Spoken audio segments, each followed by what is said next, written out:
Luego de una larga jornada electoral, el 6 de diciembre de 2015, la oposición venezolana obtuvo la mayoría calificada en el Parlamento al ganar 112 escaños, es decir, las 2/3 partes del poder legislativo. Sin embargo, el 23 de diciembre, 17 días después, recibieron el primer ataque de manos de la directiva parlamentaria saliente. Y fue cuando de manera írrita nombraron 32 magistrados del Tribunal Supremo de Justicia en la administración del anterior presidente en aquel entonces, Diosdado Cabello, quienes no cumplieron con los requisitos de la ley orgánica del Tribunal Supremo de Justicia, y hasta diputados del PSUV que estaban ahí son magistrados del Tribunal Supremo de Justicia. Decretar la falta absoluta del presidente de la República posterior a los 90 días en caso de falta temporal.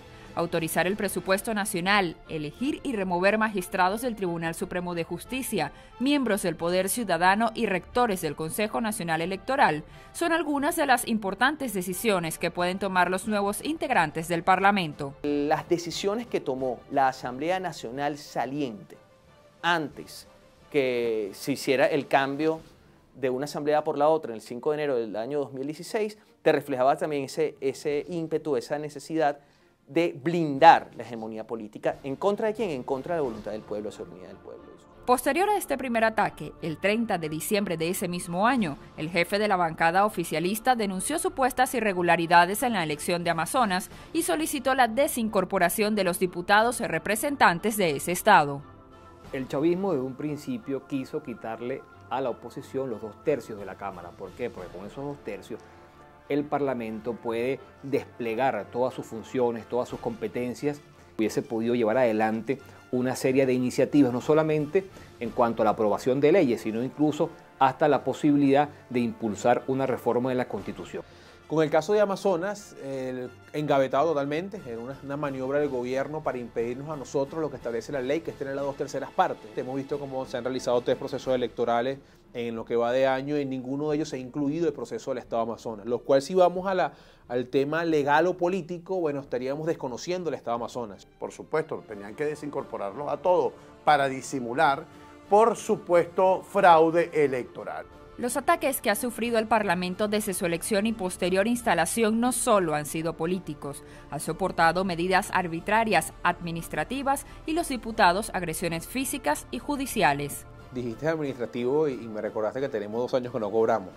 Los parlamentarios no cobramos en Venezuela, no nos pagan sueldo, no nos pagan ningún tipo de salario por el trabajo parlamentario. Eso ha sido congelado por el gobierno, que es otra agresión. Que de allí en adelante hay un cerco que tiene expresiones presupuestarias, expresiones financieras y expresiones físicas y políticas institucionales en contra de la Asamblea Nacional.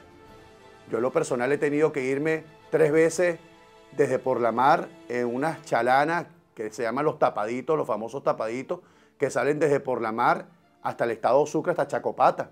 Pese a todos estos ataques, aún vendría uno peor, que los venezolanos jamás llegaron a imaginar. El 5 de julio de 2017, cuando se encontraban en sesión solemne por el aniversario de la independencia de Venezuela, la sede de la Asamblea Nacional fue atacada por grupos oficialistas e incluso figuras reconocidas del canal de televisión del Estado venezolano. Y eso estaba coordinado políticamente. Lanzaron botellas, lanzaron piedras, lanzaron un conjunto de objetos contundentes con el objeto de dañar a la gente que estaba cruzando por allí. La toma del Parlamento Nacional en 2 ocasiones, cómo ingresaron al Parlamento y tuvimos 4 diputados heridos con contusiones, con laceraciones, un diputado con la cabeza abierta que hubo que agarrar más de 12 puntos, cómo asedian constantemente el Palacio Federal Legislativo con fuegos artificiales, con detonaciones, con impactos de balas dentro del Palacio, y si no, es técnicamente imposible la entrada y la salida del Palacio por grupos armados, grupos violentos que pertenecen a la Alcaldía Libertador, que pertenecen a algunos ministerios, que constantemente lanzan excrementos a los parlamentarios, roban a los asistentes, agreden al personal, siendo casi imposible ejercer el trabajo dentro del Palacio Federal Legislativo. El gobierno nacional se ha empeñado en anular cualquier tipo de acción y o decisión tomada por los parlamentarios, y para ello el presidente de la República, Nicolás Maduro, convocó a una constituyente en mayo de 2017. La Asamblea Nacional es un poder cercado, sitiado de múltiples maneras, y la constituyente ha servido también para intentar crearle un poder paralelo que continúe esa política de cerco y de sitio, que es un cerco y un sitio en contra de la voluntad popular expresada pluralmente y libremente en diciembre del 2015. Tal como lo establece la Constitución Nacional, debía ser convocada y aprobada por los venezolanos. Violando una vez más las leyes, el Ejecutivo realizó el proceso de consulta, se hizo la elección sin la participación de la oposición y posteriormente se instaló una Asamblea Nacional Constituyente, presidida por Delcy Rodríguez, Elvis Amoroso y Aristóbulo Isturiz. El Parlamento venezolano se puede decir que en este momento es la única institución que es reconocida internacionalmente. Le molesta el régimen de que somos reconocidos como el poder legítimo legislativo de Venezuela por todos los parlamentos del mundo. Lo que quiere decir que la convivencia hoy es forzada, no es acordada, no es hablada, es forzada por la fuerza, por las armas de quien quiere imponer una política de una estructura ilegítima que es la Asamblea Nacional Constituyente. Así pues, la Asamblea Nacional Constituyente se ha atribuido competencias que no le corresponden, como convocar a elecciones regionales y municipales, juramentar a los gobernadores y alcaldes electos, liquidar a las alcaldías metropolitanas de Caracas y Alto Apure, y más recientemente exigir la validación de los partidos políticos que no participaron en los comicios municipales, lo que comprometería la existencia de organizaciones como Primero Justicia, Voluntad Popular y Acción Democrática.